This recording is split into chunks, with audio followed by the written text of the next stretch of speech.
আজ মঙ্গলবার 18ই জ্যৈষ্ঠ 2026 সালের 2রা জুন। মকর রাশি, মকর লগ্ন, ক্যাপ্রিকন সাইনের জাতক জাতিকাদের আজকের দিনটি কিন্তু মধ্যম প্রকৃতির অতিবাহিত হবে।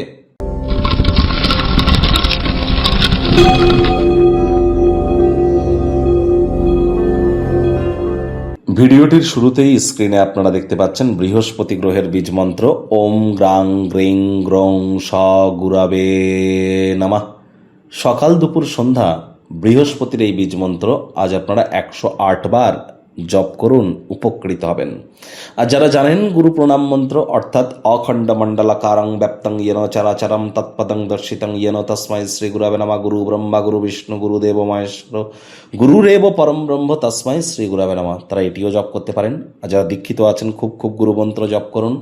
আর যারা দীক্ষা নেননি ইমিডিয়েট দীক্ষা নিন। আমি কিন্তু বারবার বলি, জন্মগুরু, শিক্ষাগুরু, দীক্ষাগুরু এই 3 গুরুই কিন্তু ইলেকট্রন, প্রোটন আর নিউট্রন, এই 3 গুরুই কিন্তু ব্রহ্ম বিষ্ণু মহেশ। এদের প্রাপ্তিতেই কিন্তু আমাদের জীবন ধন্য ধন্য হয়ে ওঠে। আমরা কিন্তু তবেই প্রোটেকশন পাই। আর আজকের দিন অর্থাৎ এই 2 তারিখই কিন্তু, এই 2 তারিখ ভোরবেলা ঠিক 3টের দিকে বৃহস্পতি কিন্তু উচ্চস্থ হতে চলেছে 12 বছর পর নিজের নক্ষত্র পুনর্বসু নক্ষত্রে। আর এখান থেকে একটানা 31শে অক্টোবর পর্যন্ত বৃহস্পতি কিন্তু উচ্চস্থ থাকবে। তাহলে গুরু বৃহস্পতির কৃপা যদি পেতে চান তাহলে আজ বৃহস্পতিবার অবশ্যই আপনারা সাত্ত্বিক জীবনযাপন গ্রহণ তো করবেন, আজকের দিনটিতেও আপনারা করুন এবং গুরুদেবকে কিছু দক্ষিণা দেওয়ার চেষ্টা করুন, গুরু ভক্তি দেখান, গুরু প্রণাম করুন, গুরুদেবের নাম জপ ধ্যান আরাধনা করুন। যারা দীক্ষা নেননি ইমিডিয়েট দীক্ষা গ্রহণ করবার চেষ্টা করুন। আজ ভুলেও ব্ল্যাক বা ব্লু কালারের ড্রেস যেন আপনারা পরিধান করবেন না।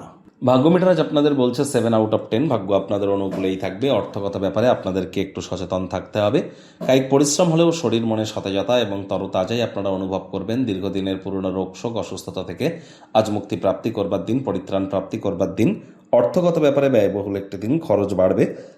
নতুন উদ্যোগ পরিকল্পনা নির্মাণ কার্যকে আজ আপনারা পিছিয়ে দিন। চাকরিজীবীদের জন্য অফিসের পরিবেশ এক প্রকার বেশ। বস কলিগদের সাথে ভাব ভালোবাসা বাড়বে। কর্মে গতি অনুভব করবেন। নিজের মেধা, নিজের দক্ষতা, নিজের ট্যালেন্টের দৌলতে প্রশংসার পাত্রপাত্রীও কিন্তু আপনারা হতেই পারেন।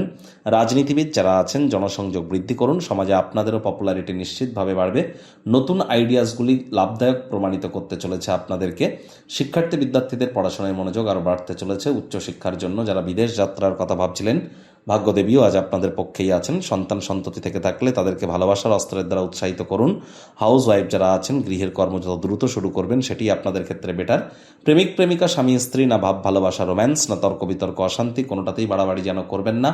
অন্যান্য দিনের ন্যায় আজকের দিনটিকে সাধারণ হিসাবে ট্রিট করবার আপ্রাণ প্রচেষ্টা করুন। রাতের ডিনারটি কিন্তু ভালো হতে চলেছে। ঘুমও কিন্তু ভালো আপনারা আশা করতেই পারেন। আজ ঘুমের কোটা পূর্ণ করুন। আজ আপনার সাম্প্রতিককালে আপনার ব্যক্তিগত জীবন আপনার প্রধান মনোযোগের কেন্দ্রবিন্দু হয়ে দাঁড়িয়েছে।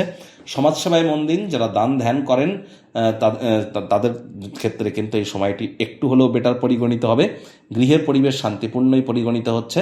কেউ না কেউ আপনার বিষয়ে প্রশংসায় পঞ্চমুখ হতে পারে। শত্রুপক্ষ বিরোধী পক্ষ আজ কিন্তু খুব একটি শক্তিশালী থাকছে না।